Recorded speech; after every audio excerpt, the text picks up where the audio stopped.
পোলাপাইনটি সকালে স্কুল থেকে বাসায় আইছে। আজকে পোলাপাইনের পছন্দের দুইটা রেসিপি বানাবো। আজকে একবারে পেট ভরা ভাত খেতে পারবো পোলাপাইনটি। ও মা খিদা লাগছে তো, তাড়াতাড়ি খাওন দাও। এই তো দিতাছি, একটু অপেক্ষা কর। ও মা আজকে খাওয়ার লাগে কি রান্না করছো তুমি? আমি কি রান্না করি জানো? শুননা তো একবারে খুশি হয়ে যাবি গা। তোর অনেক পছন্দের খাবার। আমগো অনেক পছন্দের খাবার? হরে হ, তোর অনেক পছন্দের খাবার। আমাদের যেহেতু পছন্দের খাবার, তাহলে নামগুলো বলো, কি রান্না করতেছো? আলু ভর্তা আর ডাল ভর্তা বানাচ্ছি তোদের জন্য।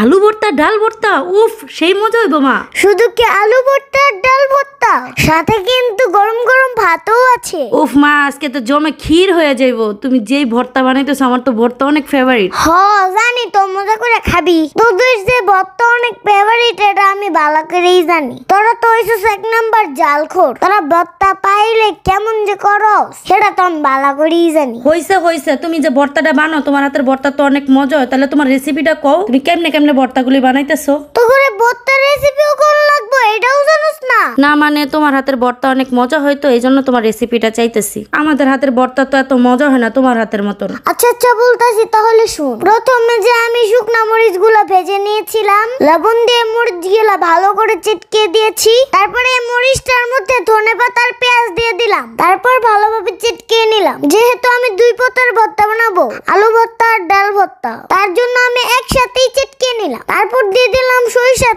তেল। তারপর আমি দুইটার জন্য আলাদা করে নিলাম। আলুটা যে সিদ্ধ করে নিয়েছিলাম, সেই পেঁয়াজ মরিচের মধ্যে আলুটা চিটকে নিলাম। এই যে দেখ কত সুন্দর হয়েছে আলু ভর্তাটা। ও মা দেখে তো লোভ লাগতেছে, মন চাইতেছে এখনই খাইয়া ফেলি। আরে খাবি তো, একটু সবুর কর না।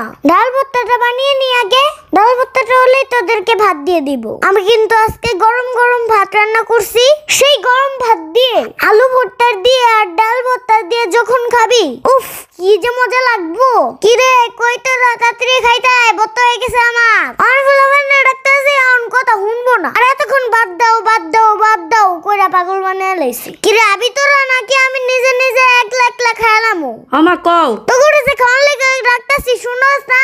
খালি কস বাদ দাও বাদ দাও বাদ দাও। আমার পাগল বানিয়ে লাইছস। আমরা আসনা গেলে কয়বার ডাক দিছি। এই যে ভাত বাড়ছে, এখন মাই তোরে খাওয়াই দিমু। ধর আমি একলা খাওয়াই দিই, কেমন মজা হইছে। উফ অনেক মজা হইছে রে ভর্তাটা। এমন মজার ভর্তা আমি কেমনে বানাইলাম? এই নে ধর খা। না মা আজকে তোমার হাতে খামো না, আমি আজকে নিজের হাতে খামো। নিজের হাতে খাইলে তো ভালোই হইছে। তাহলে আমি খাইলো আগে, আমার অনেক খিদা লাগছে। উফ মায়ের হাতের ভর্তাগুলো দেখে যে আমার কি ভাল লাগতেছে। ভাতগুলি ভালো করে ভর্তা দা মাইখা যেই না মুখে দিলাম, পুরাই অমৃত, একদম অমৃত। মায়ের হাতের রান্না এত মজাকে কন তো আপনারা। তার মধ্যে হইছে ভর্তা ভাত। ভর্তা ভাত হইলে তার কিচ্ছুই লাগে না আমার। এই যে বন্ধুরা বোনপুতরা, আমার ভর্তার রেসিপি দেখে তোমাকে কেমন লাগছে কমেন্টে কিন্তু জানাইতে ভুললো না। আর তোমরাও এমন করে বাসায় ভর্তা বানায় খাইও। আর খালাম্মার কথা মনে করো।